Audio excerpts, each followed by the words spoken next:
रीवा जिले में university grants commission यानी कि यूजीसी के नए बिल को लेकर इन दिनों विवाद छिड़ा हुआ है। एक और सामान्य वर्ग का तबका यूजीसी के विरोध में खड़ा है, तो वहीं समाज का बहुसंख्यक तबका इसका समर्थन करने के साथ इसे लागू करने की मांग कर रहा है। यूजीसी के मुद्दे पर 2 तारीख को यूजीसी के विरोधियों ने अघोषित आपातकाल की स्थिति रीवा जिले में पैदा की, बंद कराया। बिना किसी सूचना के प्रशासन मूक दर्शक होकर देखता रहा। हम लोगों ने बाकायदे सूचना दी, हम लोगों ने एसडीएम सीएसपी सबको ये सूचना दी। हमारे पास ये सूचना है कि हम 16 तारीख को विवेकानंद पार्क से निकलकर कलेक्ट्रेट पहुंचेंगे बाया शिल्पी प्लाजा, खन्ना चौराहा और घोड़ा चौराहा होकर। जब हमारी रैली निकलती है वहां हम पहुंचते हैं। हमारे साथ जो सहयोगी थे पर्याप्त संख्या में थे। हमने कहा कलेक्टर साहब को बुलाइए, ज्ञापन देना है। वहाँ जो जिम्मेदार अधिकारी थे उन्होंने कहा कि हम बुलाते हैं, तो हम लोग बैठ गए। अब संख्या इतनी ज़्यादा थी कि बैठने की जगह वहाँ थी, बुलाना चाहिए प्रशासनिक अधिकारियों को। स्थिति यह निर्मित हुई कि आपने कुछ वरिष्ठ अधिकारी, राजपत्रित अधिकारी हैं, भारतीय प्रशासनिक सेवा के अधिकारी हैं, एडीएम और एसडीएम जाके कहते हैं मुझे कोई सूचना नहीं थी। आपके माध्यम से ये मैं कहना चाहता हूँ कि ये सीएसपी साहब को और ये एसडीएम साहब को, आपको हम बाकायदे सूचना देते हैं कि हमको अनुमति दीजिए। हम विवेकानंद पार्क से निकले, हम इतनी संख्या में थे, आपको वहीं रोक देना था। विवेकानंद पार्क में हमारी पूरी नफरी को, पूरी संख्या को रोक के वहीं ज्ञापन ले लेना था। हमने तो विरोध नहीं किया। आप जाके मीडिया पर सीधे कहते हैं कि हमको सूचना नहीं, हमने अनुमति नहीं दी। तो आपको सूचना दे दिया हमने, आपने क्या उसको निरस्त करने का कोई आदेश जारी किया?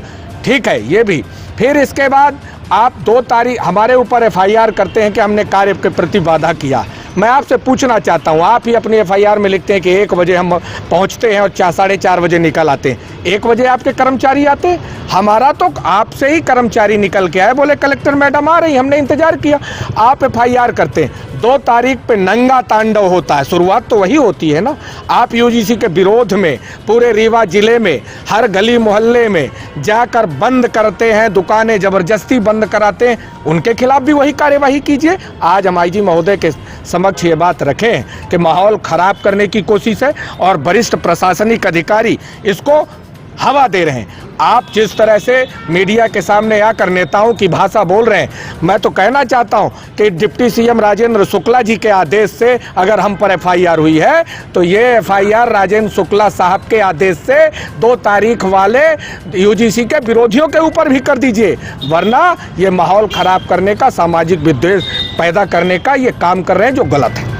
फिलहाल 16 फरवरी को रीवा में यूजीसी के समर्थन में हुए बहुसंख्यक तबका इसे लागू करने की मांग को लेकर शहर में विशाल रैली निकालकर कलेक्ट्रेट के सामने प्रदर्शन किया था।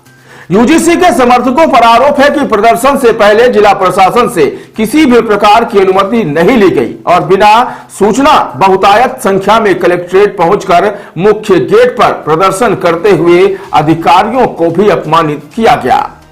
इतना ही नहीं, प्रदर्शन के दौरान 3 से 4 घंटे तक शहर की मुख्य सड़क को भी जाम रखने का आरोप है। इसलिए आए थे कि जो ये यूजीसी का समर्थन करने वाले बहुत सारे संगठन हैं और 2 तारीख को सवर्णों ने यूजीसी के विरोध में प्रदर्शन किया था। इनके ऊपर एफआईआर इसलिए हुआ कि एसआई यूजीसी का विरोध करने वालों की संख्या कम थी और यूजीसी का समर्थन करने वाले लोगों की संख्या ज़्यादा थी। इस विरोध के कारण जो है और मुट्ठी भर लोगों के हाथ में सत्ता है। यूजीसी है क्या? यूजीसी जरूरी इसलिए है कि अभी आप लोगों ने सुना है कि 2018 में उत्तर प्रदेश में 2017 तक अखिलेश यादव की सरकार थी। 2018 में बीजेपी की सरकार आई। फिर मुख्यमंत्री के आवास को गोबर, पेशाब और दूध से साफ किया गया। अगर यूजीसी कानून लागू होता है तो फिर गोबर और पेशाब और गंगा जल और दूध से वो धुलवाया न जाता, वो भी इंसान माना जाता है। फिलहाल इन सबके बाद यूजीसी समर्थकों के खिलाफ दर्ज की गई एफआईआर और कार्रवाई का विरोध भी अब शुरू हो चुका है। दरअसल आज रीवा के आईजी कार्यालय पहुंचे यूजीसी के समर्थकों ने न सिर्फ दर्ज की गई एफआईआर को द्वेष भावनापूर्ण बताया, बल्कि यूजीसी के समर्थकों पर द्वेषपूर्ण कार्रवाई का भी आरोप लगाया है। आईजी ऑफिस आए थे, जो 16 को प्रदर्शन था उसके संबंध में अधिकारियों से मिलने जो कार्रवाई की जा रही है। पर हम इतना कहना चाहते हैं कि यूजीसी कानून को सबको पढ़ना चाहिए और पढ़ने के बाद विरोध और समर्थन की बात होनी चाहिए। आज मोहन भागवत जी का भी बयान है, उन्होंने कहा है कि यूजीसी कानून का पालन सबको करना चाहिए। ये कानून सही सरकार ने बनाया है। तो मैं सबसे यही कहना चाहता हूं कि विवाद की स्थिति, विद्रोह की स्थिति पैदा ना करें और मोहन भागवत जी का, नरेंद्र मोदी जी का, इनका भी सम्मान देश को करना चाहिए, कानून को पढ़ना चाहिए।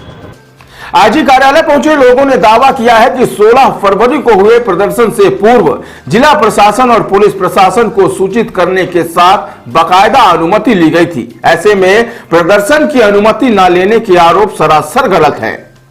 इसके अलावा उन्होंने दर्ज एफआईआर को एक पक्षीय कार्रवाई बताया है। उनका कहना है कि जब 2 फरवरी को यूजीसी का विरोध करने वालों के द्वारा जबरन रीवा बंद कराया गया तो पुलिस और प्रशासन मूक दर्शक बना रहा और जब यूजीसी के समर्थकों ने अपने हक की मांग की तो उन पर एफआईआर दर्ज करा दी गई। फिलहाल यूजीसी के समर्थकों ने जिला प्रशासन पर समाज को 2 हिस्सों में बांटने और भड़काने का आरोप लगाते हुए रीवा जोन के पुलिस महानिरीक्षक को ज्ञापन सौंपते हुए दर्ज की गई एफआईआर को वापस लेने की मांग की है। मेरा नाम राजेश कुशवाहा है। मैं कुशवाहा समाज का जिला अध्यक्ष हूँ। इस यूजीसी के समर्थन में हम लोग 16 फरवरी को कलेक्ट्रेट में ज्ञापन देने के लिए इकट्ठा हुए थे। इसी को लेकर कल दोपहर में तहसीलदार, नायब तहसीलदार, पटवारी और आपके एग्रीकल्चर विभाग के एसडीओ, इन्होंने एक कुशवाहा बीज भंडार है हमारे छोटे भाई की, वहाँ जाके ना पूछे न कुछ किए। वहाँ उन्होंने कहा जाके सीधे कि ओरिजिनल डॉक्यूमेंट दो। तो छोटा भाई था नहीं, उसका साला था वहाँ पे, तो उसने कहा कि टाइम दीजिए, मैं ओरिजिनल डॉक्यूमेंट ला के देता हूँ। तो उन्होंने कहा कि तुम बाहर निकलो और सीधे उसको सीज कर दिए हैं। और अभी छोटा भाई तहसील में है, उसके पास पूरे ओरिजिनल डॉक्यूमेंट्स है। उसके बाद भी कहते हैं कि अगर तहसीलदार लिख के दे दे तभी मैं उस दुकान को खोलूँगा। और जब बात हुई तो तहसीलदार ये कहते हैं कि मुझे किसी ने शिकायत किया था, लेकिन शिकायतकर्ता का कोई नाम नहीं बता रहे हैं अभी तक। वजह क्या मानते हैं? वजह ये मानते हैं कि जो यूजीसी के समर्थन में हम लोग फ्रंट में थे, इसीलिए उसी के कारण ये दुकान परेशान करें।